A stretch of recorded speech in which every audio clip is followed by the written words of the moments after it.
pal Steve Austin, and you're listening to Fabulous Gilbert with the Fabulous Liz D's. ¿Qué pasa aquí? ¿Cómo estáis? Bienvenidos a The Fabulous Jover. Hoy debatiremos sobre si la Golden Era es la mejor de toda la historia. Y sin más dilación, pues hoy no solamente estoy yo, por eso hablo en plural, sino que tenemos ya no al Jover en práctica, sino al Jover en primero de Jover. Julio, un saludo. Muy buenas, Luis, muy buenas a tus oyentes. Pues aquí estoy, sí, para graduarme. Estoy aquí haciendo el curso de Jover y bueno, ya de momento pues he pasado el preescolar y ya estoy en primero. Sí, no has faltado, no tienes faltas, te estás comportando. Bien. Bueno, pues vamos a empezar porque hay bastante tela que cortar. Decir que el programa de hoy es nostalgia pura porque nos va a llevar a nuestra no tierna infancia, pero sí adolescencia. Entonces sí que vamos a desbloquear unos cuantos recuerdos seguramente que tenemos ahí almacenados y que hablando pues vamos a disfrutar porque lo vivimos en primera persona y a tiempo real, que me gusta decir a mí. Sí, además creo que es un tema que a muchos de los oyentes les gustará, sobre todo a los más viejunos del lugar, porque yo creo que la época que lo que muchos empezamos a ver la lucha libre, sobre todo gracias a Telecinco. Fíjate que fue Telecinco el que nos trajo, que yo creo que lo compraron al peso al final, la lucha libre, y fue a ver si funciona esto por las mañanas, y oye, funcionó, y mira, nos atrapó a muchos. Sí, porque eso ya lo emitían en Italia. En Italia se emitió como 2 años, 3 años antes que en España, y entonces date cuenta que Telecinco era italiana, y entonces algún programa pues importaron, y entre ellos pues es lo que dices tú, al saldo compraron y dijeron vamos a poner esto aquí. ¿Y quién lo retransmite? Estos mismos. Estos mismos. Estos mismos. Que no tenemos a otros, pues ya está. No hay nadie que pueda hacernos ese papel.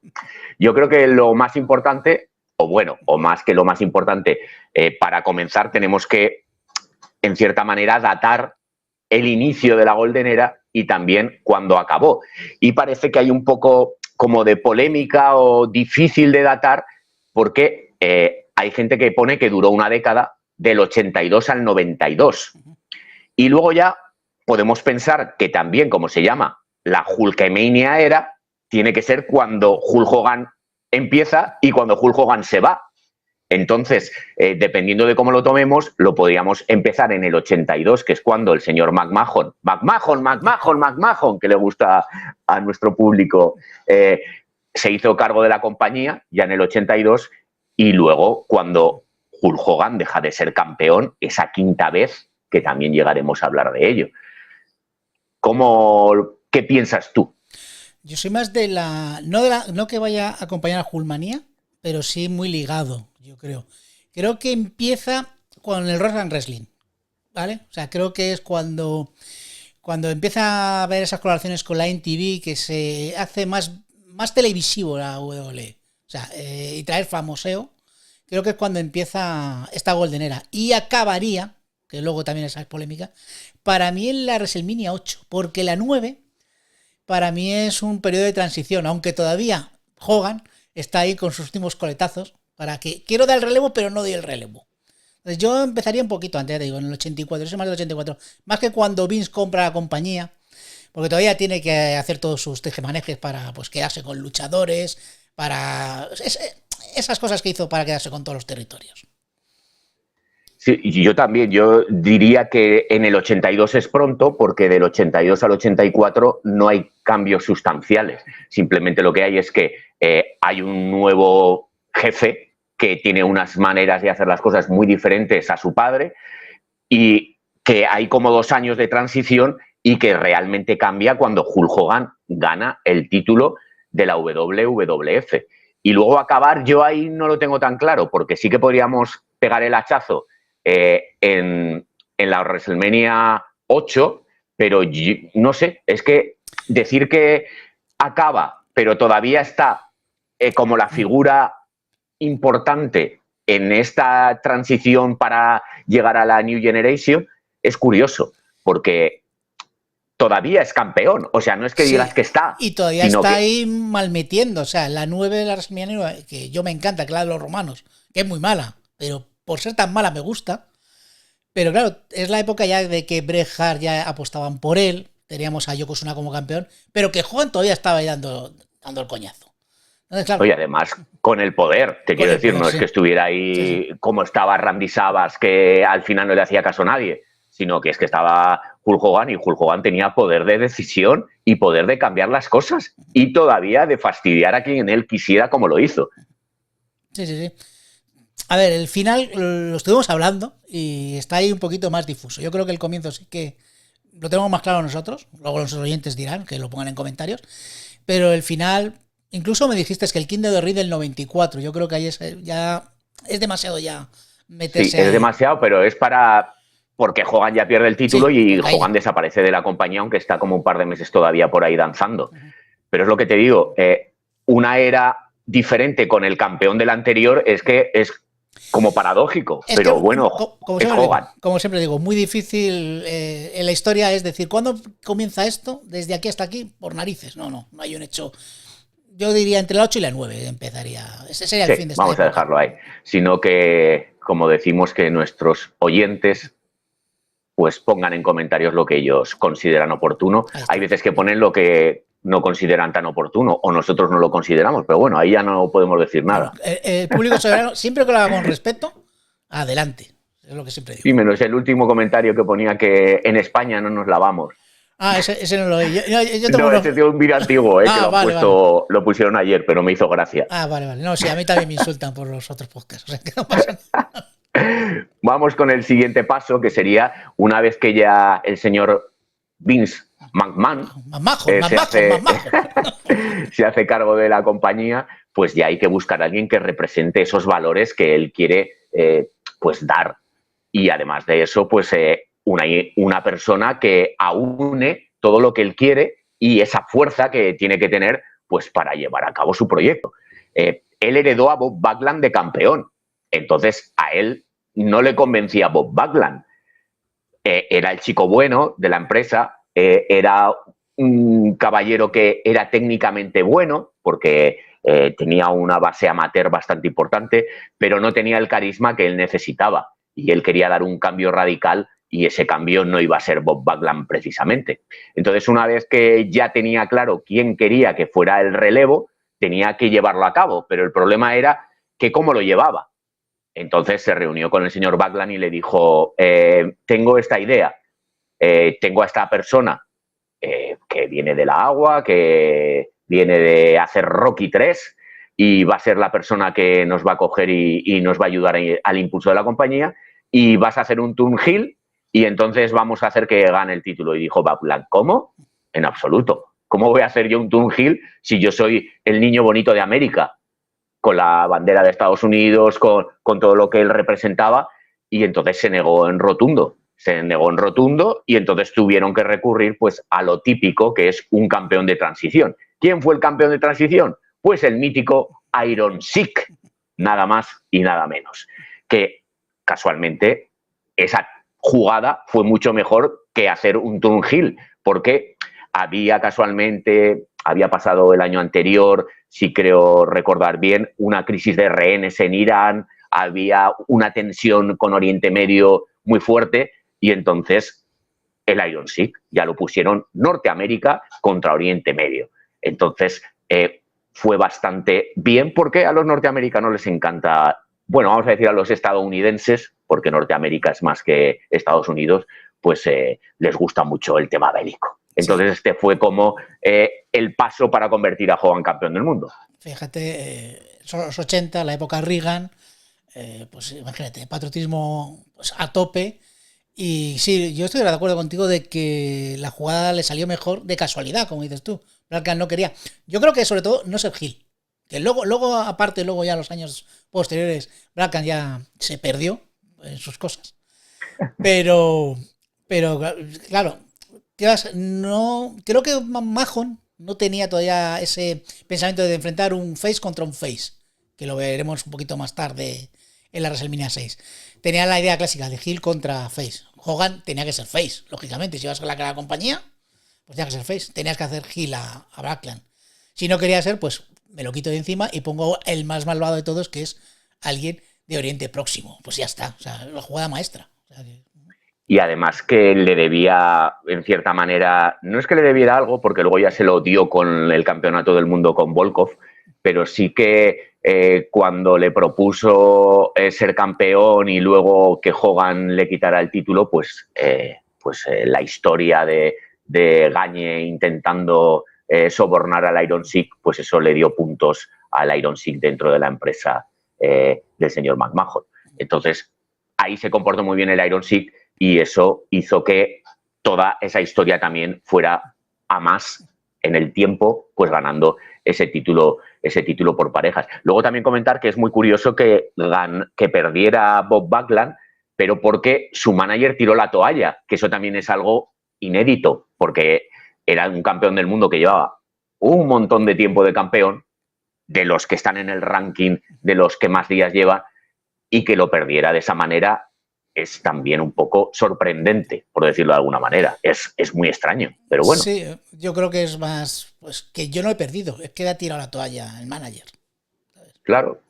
Que luego en cierta manera podrían decir no, tal, y luego hacen como que era campeón otra vez, si hubiera sido en otra época, o si hubiera sido en la Agua, que en la Agua les encantaba ese tipo de finales y luego a los 2 o 3 días revertían el final y podían haber dicho no, que es que Bob Backlund sigue siendo campeón porque él no se ha rendido, ha sido el manager. Entonces era curioso.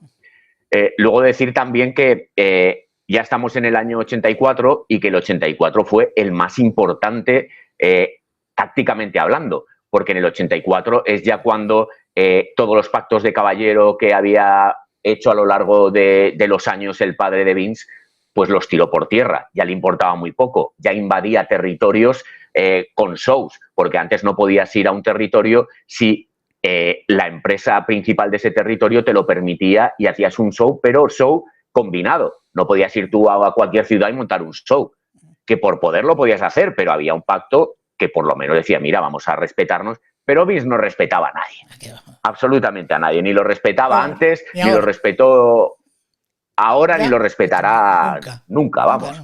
Eso está muy claro. Entonces ya empezó a tocar a la Agua, que era la empresa más importante. En esa época de principio de los 80, las empresas más importantes, las que más repercusión tenían, fue la Agua y fue también la WSCW. En la Agua lo que hizo fue contratar a Hogan, llevarse, por ejemplo, entre otros, a Gene Okerlund como entrevistador, que tenía una fama impecable, y luego ya llevarse a los ex campeones por parejas que eran Jesse Ventura y Adrian Adonis, también a los Killer Bears, que eran de los más famosos que había, de los que más carisma, los que pues se llevó prácticamente a los mejores de la empresa del señor Gagne, con el gran cabreo que cogió Gagne, obviamente. Y luego ya, lo que te digo de la WCCW, era muy difícil meter mano, porque era una empresa muy hecha a medida de los Bonerich. Y cómo va un Bonerich a irse en ese momento a la WWF no tenía sentido, porque ellos ganaban mucho dinero en Texas y no les venía bien que ninguno de ellos se fuera, y mucho menos el padre les iba a dejar que se fueran con el negocio que suponía eso. Hombre, lo que sí que hicieron... Luis, sí. Esa película me ha encantado. Luego también decir que sí que tocó a unos de los más importantes, que eran los Freebirds. Entonces se llevó a los Freebirds. Lo que pasa que los Freebirds pues iban un poco subidos, pues porque estaban acostumbrados a lo que suponían en Texas. Cuando llegaron a la WWF, pues como que iban un poco de, no sé si decirte prepotentes, pero sí que con el halo ese de fama que les seguía esa estela, y cogieron y tuvieron problemas con André el Gigante. Y con André el Gigante no se podía tener ningún problema, porque él les llamó la atención, les dijo, y al final duraron un par de meses en la empresa. Creo que fueron 4 meses como mucho, ¿eh? Y ya cogieron y se largaron. Entonces ya estaban desmembrando lo mejor que había en Estados Unidos. Pero no solamente iban a Estados Unidos, sino que Canadá estaba muy cerca. Y en Canadá sí que hicieron una auténtica y absoluta carnicería. En Canadá, ¿qué hizo el señor McMahon? Hablar con Stampede, comprar Stampede. Luego también lo que haría sería comprar la otra empresa importante que había en Canadá, que era la de Jack Tunney, que era la Muffle. Tenía otro nombre, que era un nombre normal, pero se le conocía como Muffle League. Y esta lo que hicieron fue que falleció el propietario y la heredó el sobrino, Jack Tunney. Entonces, lo que hizo McMahon, te pongo como el presidente, que no pintaba nada, de la WWF, y además era como en Canadá era el que manejaba la WWF. Entonces también se llevaba allí beneficios pues, de los shows que se hacían. Y luego había una tercera empresa, que era la que fundó André el Gigante con Gino Brito. Pues esta empresa consiguió en su día que vendiera André el Gigante se integró en WWF, pero allí estaba, por ejemplo, Dino Bravo y otros muy importantes. Dino Bravo se puede decir que era el Hulk Hogan canadiense en esa época. Era un intocable. La gente le quería rabiar y todo. Es que tenía shows impresionantes de asistencia. Ahí no pudo y lo que hizo fue colaborar con ellos. Pero ya cuando vio el momento, atacó y se llevó a Dino Bravo, se llevó a los Russo y se llevó a todo el mundo que pudo. Entonces ya dinamitó el wrestling en Canadá. Sí, la compra, lo que has dicho, compra de territorios, sobre todo televisión. Aquí lo importante es la televisión, como vemos. Y en el momento que tienes todo el poder sobre todo el país, es cuando te haces fuerte. Y es lo que creo que pasó en este año 84, sembrando para llegar al 85, que creo que fue la gran explosión. Claro, es que él también lo que hizo es cómo llegó. Él llegaba al 70% de la población, que es mucho, muchísimo en Estados Unidos. Porque claro. era el territorio de Nueva York abarcaba el norte y era como el 70% de la población. Porque aunque es más extenso el resto del país, no está tan poblado. Y entonces él, a través de la televisión, llegaba a mucha gente, pero dice, vamos a ver, hay un 30% que no llego. Eso no puede ser. ¿Qué hago? Voy a intentar entrar en la televisión, pero había contratos firmados y había pues una serie de compromisos que no podían dejarlos. Pero McMahon dijo, ¿qué puedo hacer? Pues si no puedo entrar en la televisión con contratos de televisión, voy a comprar una empresa que ya tenga ese contrato. Y como empresa sí que puedo entrar.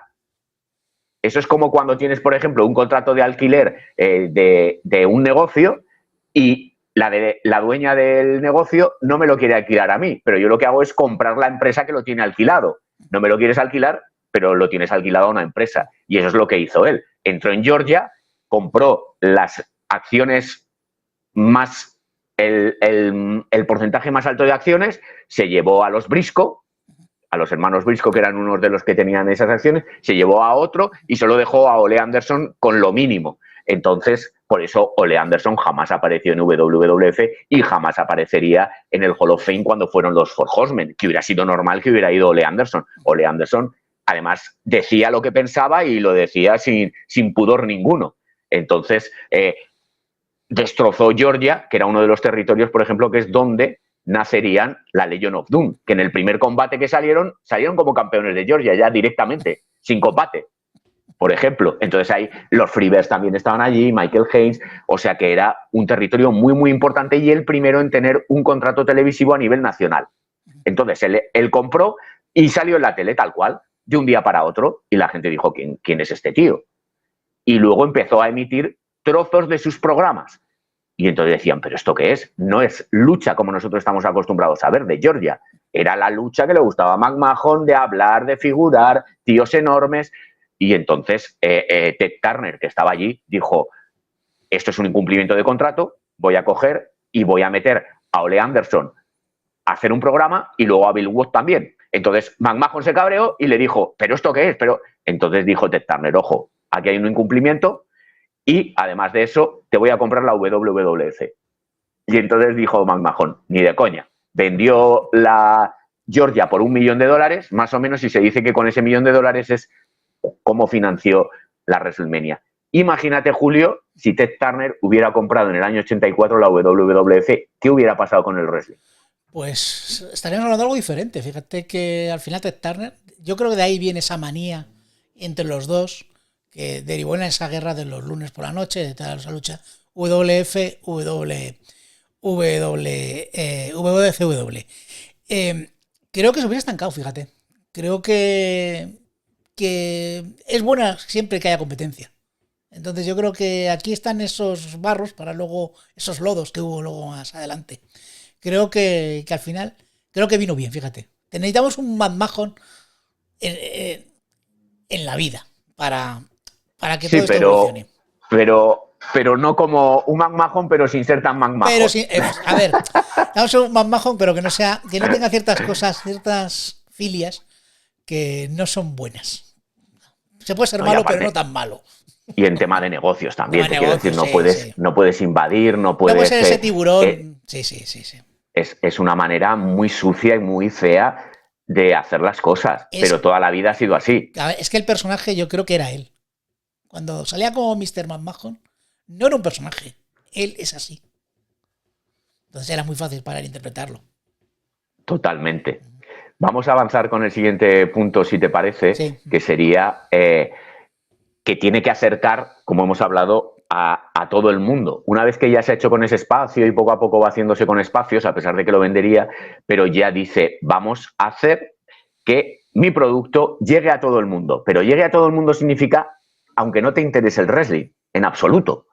O sea, te va a llegar de maneras que tú no lo pensabas. Tú vas a encender la tele por la noche y a partir de mayo del 84, pues en USA Network se comenzó a emitir un programa que se llamaba Tuesday Night Titan, que era, pues, lo típico que se ha hecho en Estados Unidos de los shows nocturnos, que luego se intentó hacer aquí con éxito, como el Mississippi, Sí. y luego también, pues, Crónicas Marcianas, pues aquí con luchadores y con Vince McMahon de presentador. Pero eso fue un auténtico, ¿qué te diría yo? No fue fracaso porque cumplió el papel, pero la crítica lo destrozó totalmente. Pero que lo destrozara le vino bien a él porque a él lo que le interesaba era hacer ruido. Y lo hizo. Pero, por ejemplo, que me recuerde yo alguna imagen, me parece que salía, no estoy seguro, pero era Kamala comiéndose un pollo, pero pollos vivos por ahí corriendo, cosas muy raras. Y entonces salía uno, el doctor Schultz, que fue el que le pegó un bofetón a un entrevistador porque le dijo que el wrestling era fake y tuvo que salir de WWF y le costó pasta, pues le pegó con un rifle un tiro de verdad en un skate, y McMahon ahí se cabreó también de verdad porque había pegado un tiro de verdad y cosas así. O sea que decían, pero esto es una locura. Pues bueno, era Crónicas Marcianas, vamos, pero sí, de wrestling. Yo tengo la imagen de Vince, sí, con la taza, la típica taza, la mesa de comentaristas, como los late night que hay ahora de Jon Stewart y esta gente, ¿sabes? De Jimmy Fallon, pero con McMahon presentándolo. Sí. Y McMahon tenía que hacer todo. Sí, y con Bobby Heenan me parece que también estaba por ahí. Y salía, pues eso, entrevistando a Hogan, a Savage, a Miss Elizabeth, sí, me acuerdo yo de haber visto pues, trozos, no en directo, pero sí que trozos sí que los he visto, sí. Pues eso fue también acercar el wrestling a gente que no le interesaba, pero veían a Cuatro haciendo el loco por ahí y lo veían solamente por eso. Pero eso era lo que quería el señor McMahon. No quería tener fieles seguidores del wrestling. Para eso ya los tenía. Sí. No necesitaban que vieran este programa. Él necesitaba gente que de forma casual pues conociera y ya está. Entonces sí, era familiarizar a todo el mundo algo. Sí, lo que digo, que si tienes una masa de gente fan que siempre va a ir a tus shows o que va a ver tu producto y pilla a esa gente que de vez en cuando va, pues mira, eso es lo que tienes ganado. Yo creo que era su táctica, realmente. Luego también algo muy, muy importante y que sé que a ti te gusta mucho, sí, es que llegó a una conexión con el rock, que sí, sería con Cyndi Lauper, la hija de Lou Albano. No, sí, que sobre todo, bueno, yo es que te lo he traído aquí, pero lo tienes que saber. Es que Cyndi Lauper era súper famosa en esa época, era pues la que hizo creo que los Goonies a los años siguientes, sí, del 84 y tal, y sacó su primer disco, que bueno, te lo he traído aquí. ¿Lo tienes? Soy un Qué bien, qué bien. Por eso te digo que yo tengo los tres primeros discos de Cyndi, que son muy buenos. Y se hizo mundialmente famosa, sí, y número uno, si no me equivoco. Pues mira, la de So Unusual tiene canciones como Money Changes Everything y Just Wanna Have Fun. Este videoclip que además salen luchadores. Entonces, pues, esa conexión que hubo, pues yo creo que permitió que la lucha libre entrase en la MTV. La MTV no es lo que es ahora, un canal de realities, no. Era donde los grandes grupos, las grandes cantantes como Cyndi Lauper, presentaban sus vídeos, sus discos. Fue una revolución. Entonces, pues claro, pues vamos a aprovechar esa revolución que tiene la MTV, pues vamos a aprovecharla nosotros para meter el wrestling. Pero además fue tal que la MTV produjo dos, o bueno, vamos a decir, la WWF produjo dos programas, dos shows para la MTV, que el primero se emitiría en julio del 94. Y luego Lauper estaba siempre por allí, pues salía de manager, salía acompañando a las luchadoras, o sea que también hizo de forma muy activa que todo funcionara bien, porque a lo mejor da con otra artista y ya sabe, yo qué sé, no tiene nada que ver, pero cuando fue Pamela Anderson, la implicación no es la misma, No, ni mucho menos. Pero ten en cuenta que Lauper era perfecta para WWE. Era una chica medio punk, con los pelos cada vez de un color diferente, esa voz estridente que tiene. Era perfecta para vender el producto. Desde luego, la imagen que tenía, el magnetismo, pues pero también te digo la implicación, porque si hubiera sido otra, Sí, no se hubiera además implicado tanto. a ver, Pamela Anderson se ve claramente que está por el cheque en esa WrestleMania. Lauper disfruta. Sí, esa es la diferencia. Pues luego también al año siguiente, antes de la WrestleMania, se produjo el segundo programa para MTV y tuvieron bastante éxito. Otra cosa que hicieron fue comenzar a sacar, sobre todo a Hulk Hogan, porque era el exponente máximo, en programas de televisión. No sé, nosotros lo veríamos más tarde, pero en Vacaciones en el Mar. Sí. Sale. En el equipo Hombre, A. en el equipo A, pero en Vacaciones en el Mar también sale Chiquito de la Calzada. Sí, también. Hombre, es que Vacaciones en el Mar, si la gente lo busca en YouTube, hay un vídeo donde salen todas las estrellas invitadas y es brutal lo que apareció por ahí. Clásicos, gente que en ese momento despuntaba, como Michael J. Fox. En esa época Michael J. Fox era una estrella pero actual, pero podías ver a Bette Davis, por ejemplo, en Vacaciones en el Mar. Y una de las grandes estrellas del mundo era Hulk Hogan. Sí, llegó a ese estatus. Sí. Y saldría pues ahí y luego ya se les ocurrió, por ejemplo, el tema de acercarlo a los niños. Y eso fue cuando hicieron pues el mítico programa de dibujos del Rock and Wrestling, donde era Hulk Hogan contra Roddy Piper y los malos. Los malos, sí. Entonces eran los buenos contra los malos.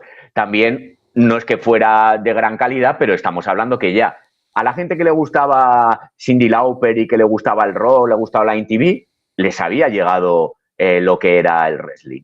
A los niños les llegaba el wrestling con los dibujos. Y por la noche, a los que no se iban a dormir pronto, bueno, tampoco sé a la hora que lo emitían, pero bueno, a los que veían la tele por la tarde-noche, también les llegaba por todos los lados, se estaban bombardeando y por todos los lados estaba llegando pues el wrestling y la WWF. Entonces, todo esto hizo que empezara a funcionar la maquinaria de la WWF y de la Hulkmania y de la Golden Era. Por eso, no sé si tú estarás de acuerdo o no, pero se puede llegar a decir que la Golden Era es la mejor era del wrestling. Es discutible, porque evidentemente hay muchas otras, pero sí se puede decir, si no la mejor, la más importante, porque si no, no estaríamos hablando ahora de lo que estamos hablando, porque la Golden Era hizo que todo lo demás funcionara y llegara hasta donde está ahora. Que para mí es la explosión. O sea, es el momento de se empieza a ver como algo global. Cuando digo global, en Estados Unidos. Luego ya, evidentemente, ahora vivimos una época donde Internet, las plataformas, es más fácil que ya esté a nivel mundial. Pero la explosión es en Estados Unidos, que es lo que realmente le interesaba a McMahon.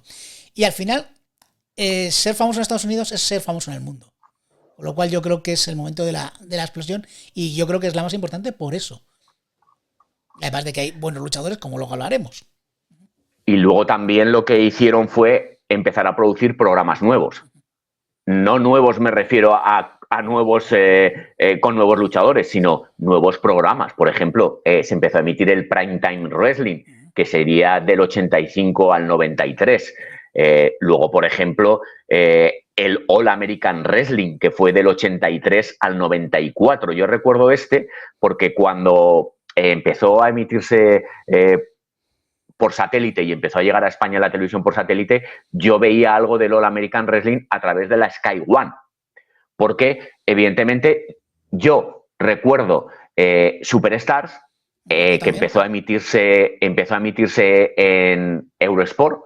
Yo la primera vez que lo fui a ver fue en casa de un amigo que le habían puesto la televisión comunitaria y entonces cogió y teníamos que hacer un trabajo en equipo. Estoy hablando de el año Esto era el 88, el año 88. En el año 88 fue la primera vez que yo vi wrestling a través de la NTV con el programa Superstar. Y luego también nosotros tratábamos de ver cualquier cosa y entonces, pues mira, en Eurosport echan esto, luego en la Sky echan esto, que era todo gratuito porque no accedíamos a la Sky One o a la Sky Sport, o sea, a la Sky Sport que era de pago.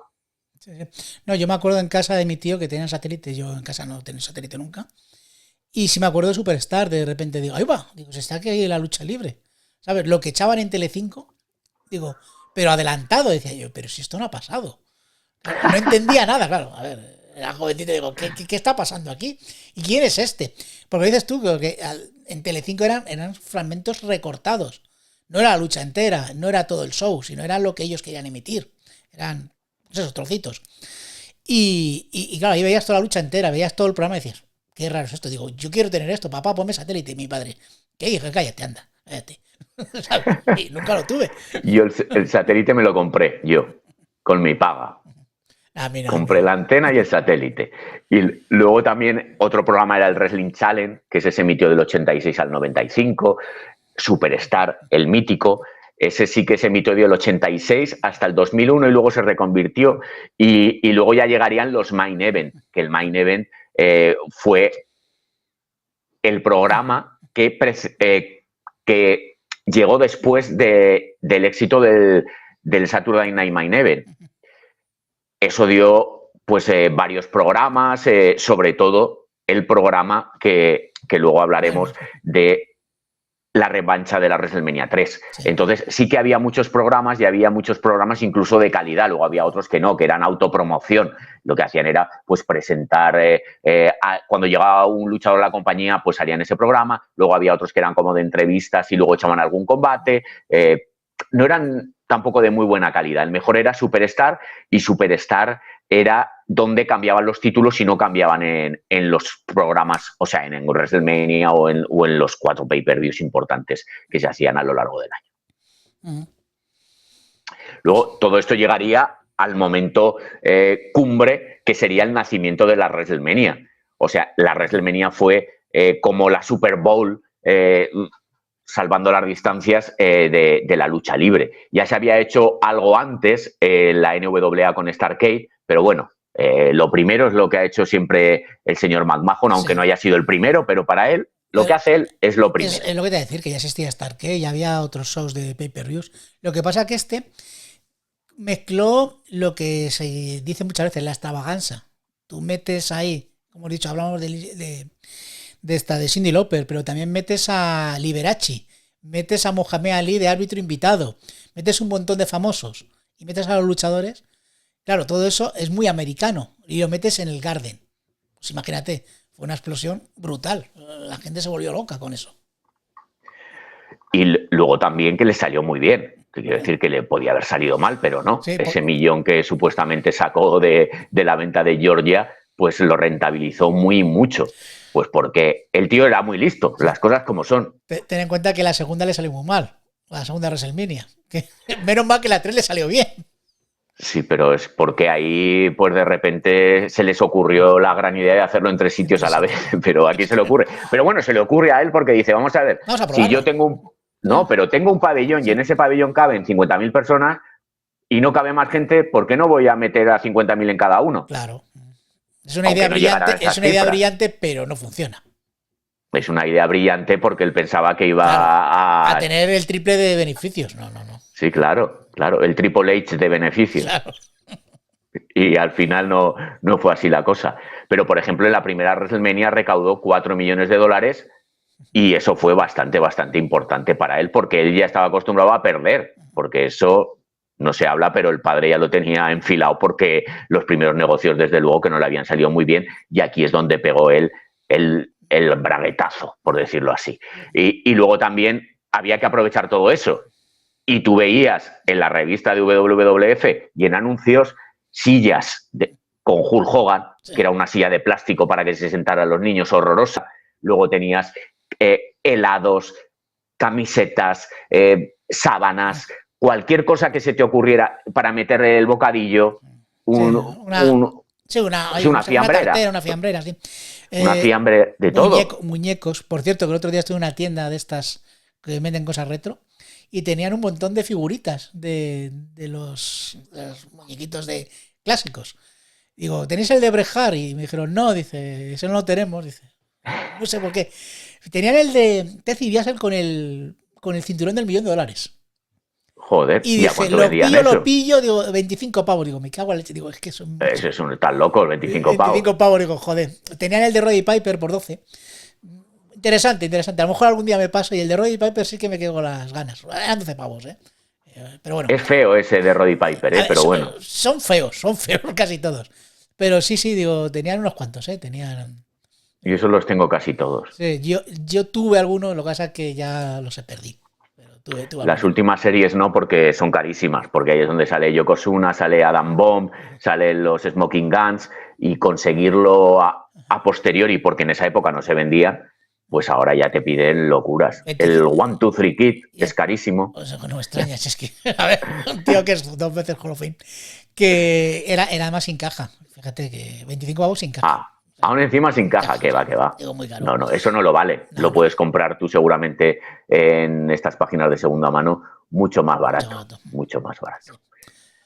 Luego ya llegaríamos a más cosas que la WrestleMania. Estamos en la WrestleMania 1, hemos pasado para la WrestleMania 2 y luego ya la explosión que has dicho tú de la WrestleMania 3. La WrestleMania 3 es algo que siempre nos queda en la retina, que es el buscarle a Hulk Hogan un rival a la altura.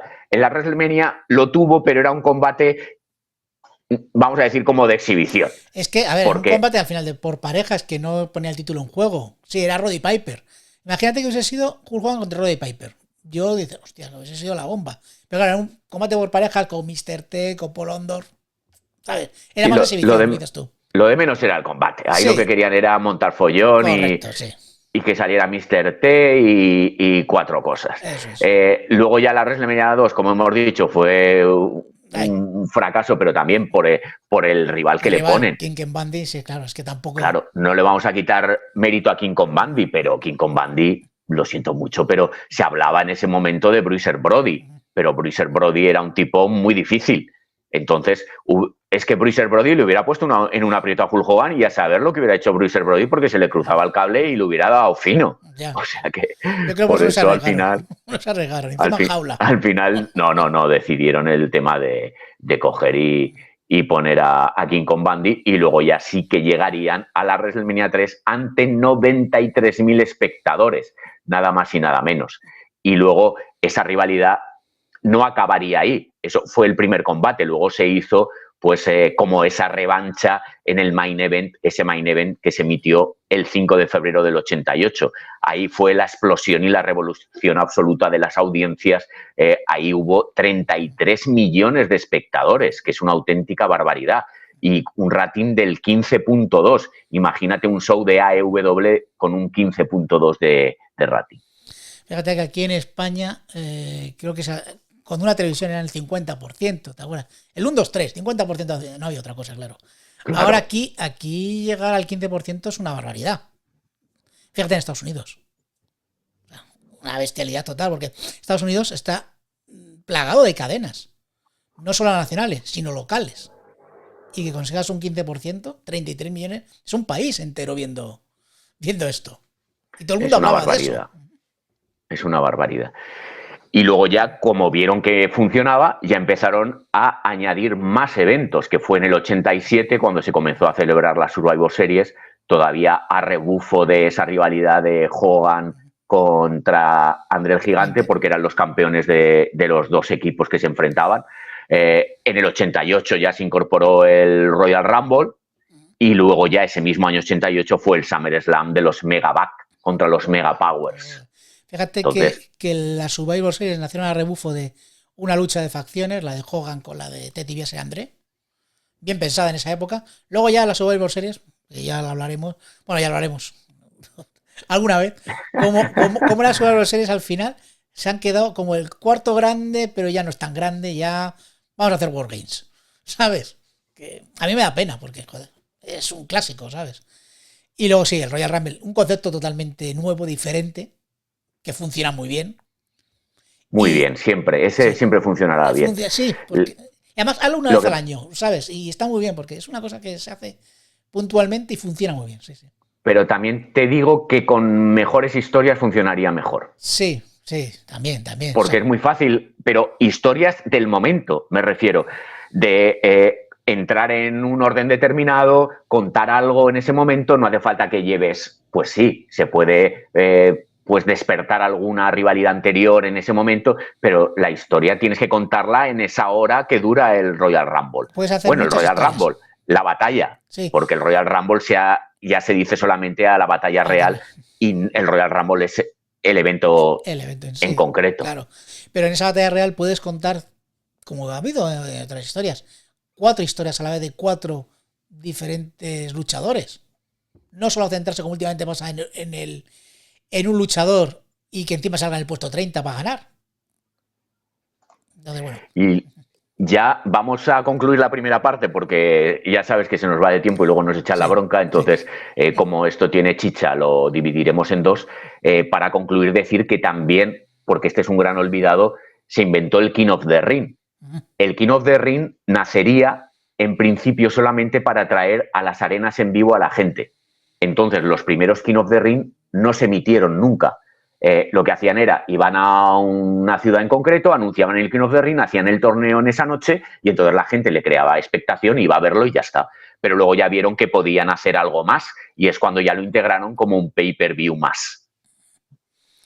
Sí, Y de ahí saldrían grandes como por ejemplo Steve Austin, que es donde nació pues el mito y la leyenda de Steve Austin en el King of the Ring, por ejemplo. la pena del King of the Ring le pasa igual que a la batalla real de André el Gigante, no tiene un premio. Sí, llevas la corona, hay luchadores que creo que la han llevado bien y se vuelven locos por tener la corona. Yo me acuerdo del King Booker, el King Seymour, ¿sabes? De los últimos años. Pero sí, pero en esa época, Macho Man ganó, no. Sí, ganó, ganó. Claro, el Macho King, eso sí que daba juego. Pero dale un premio. El King of the Ring puede pelear por el título. Es una pena que eso no esté. Que podía estar, ¿sabes? Podía ser un Sí, pero si ya lo tienes con el Money in the Bank y casi Sí. lo han enterrado ya las últimas veces, imagínate otra oportunidad. Ya. Pero bueno, yo qué sé. Oleli lo hace, ¿eh? Oleli está haciendo que mete cualquier torneillo de no sé qué y tienes oportunidad por un título. Aunque sea el Intercontinental, Estados Unidos. Algo. Un aliciente de, además de ganar pues que te pongan la capa y la corona, que está siempre muy bien, pues que te den un incentivillo más. Pues podría estar. Yo creo que sí. Pero bueno, eso no es algo que lo han priorizado Sí. nunca. Pero bueno. Y llegados a este punto, como hemos dicho, vamos a hacer un parón y luego ya pues haremos la segunda parte. Decir lo que ha comentado Julio, si queréis en comentarios, pues añadir lo que creáis oportuno, comentar lo que vamos diciendo, porque sí que es una era que muchos de vosotros lo habéis vivido en directo y entonces pues desbloquea esos recuerdos que teníamos ahí olvidados en nuestra mente. Sí. A decir que en el próximo programa, que no sé si será la próxima semana o cuando tú quieras, Luis, vamos a hablar de muchos luchadores. De muchos. Y ahí sí que vamos a desbloquear muchos recuerdos, yo creo. Pues muy bien, Julio, como siempre, muchas gracias, un saludo enorme y chicos, chicas, nos vemos. ¿Me corta aquí el audio en vídeo en dos? Como quieras, Cortamos este vídeo.